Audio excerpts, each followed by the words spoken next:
What's going on, YouTube family? Thanks for tuning in. Just want to encourage everybody to hit the like button and subscribe to the channel.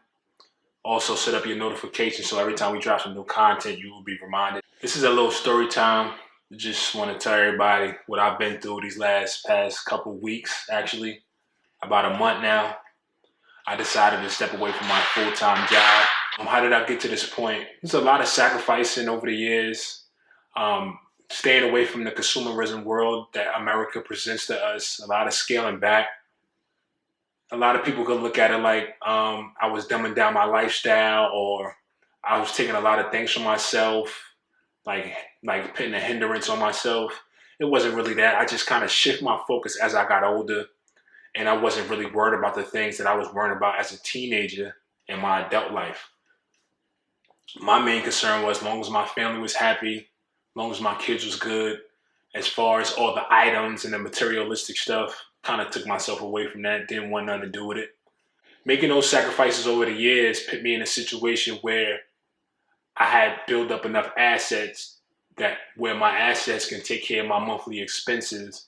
That way I don't have to rely on a 9 to 5 or any kind of job, as well as having a nest egg on the back end.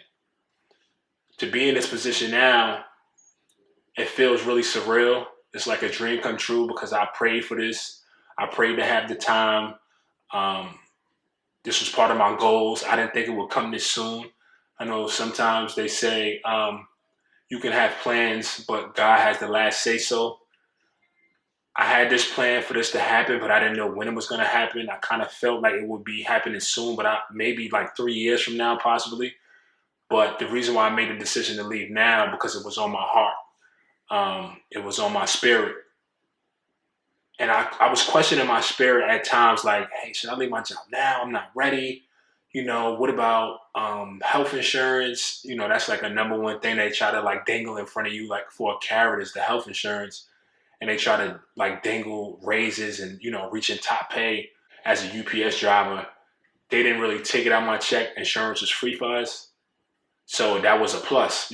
One of UPS has one of the best as a driver, has one of the best benefit packages. So that was a plus. So leaving that behind and becoming a self-sufficient and independent from a job, it was kind of a little nerve-wracking. I didn't want that to stop me. I was on God's time. I move on God's time. When it was time for me to step away, I was just looking at I was making all these different excuses in my mind to like, oh, maybe it's not the right time. I shouldn't do it now. But when I looked at the worst case scenario, my worst case scenario was covered. So that kind of gave me the strength to move forward. At that point, I would get different signs from people that we communicate with that kind of like help us to make smart decisions, more like a mentor kind of figure. And after speaking to that specific person and a few others, I came to the realization that sometimes you have to make a decision with God and taking away the comfortability of that, of the cushion in place. Sometimes you have to remove the cushion altogether and rely on God solely. I mean, this might sound like a big spiritual thing, but it kind of really was. When you work for something so hard and you finally get to that point, then you start to second guess yourself. And then at that point, I just started to pray on it, and God said to me that you don't need no cushion. I am your cushion. You need to rely on me. I put you in the position that you're in, and you need to just believe. And I felt weird because like I believed in God all the way up to this point to get where I'm at in my life now. And I started to ask myself, why am I questioning him when it's time for me to leave a job? It's only a job.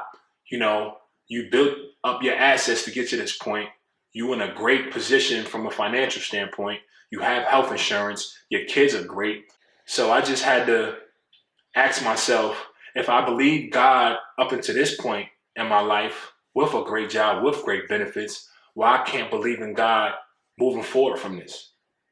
So at that point, once I asked that question, I just said, forget the job, forget the FMLA route. I'm done. I'm done. And I felt good about it. I didn't second guess it at that point. Once I asked that question, I felt like God had me. He guided me up until this point, and I feel like He's going to continue to have me throughout my life and my family's life. He's not going to put me in this position or put these thoughts in my head and put me in this mind frame to say, well, you on your own. Now I'm going into 2023. It's really the unknown. I'm really a go-getter. I'm a grinder. That's just what I do.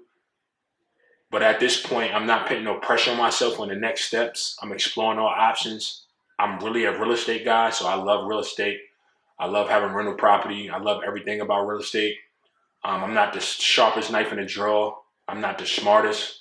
Maybe I am. I don't give myself enough credit, but I'm going to be patient. I'm going to be patient with this process. I'm not putting no pressure on myself. I'm not putting no pressure on my family. I'm going to take my time. I'm going to find something that I'm passionate about and focus on that. I don't feel no kind of way about people who do have a job. You know, we all have to feed our family. Everything is about timing. But now that I'm in the position I'm in now, I'm so happy that I'm able to walk away from the job world. And at this point, again, I'm not putting no pressure on myself, but I'm going to do something more from the entrepreneur realm. You know, do something that I can own, you know, and have ownership over and control my own time. You know, that way I can spend time with my kids, bring my kid his lunch, you know, take my kids to the park, pick them up after school, spend time with my wife, you know, do things that we enjoy instead of having to give a job 8 to 10 hours a day, sometimes 12 or 60 hours a week. You know, I can have that time back and do things that I'm passionate about.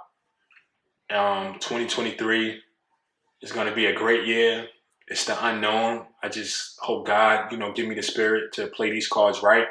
It's a great hand that I've been dealt, and I'm just moving on God's time.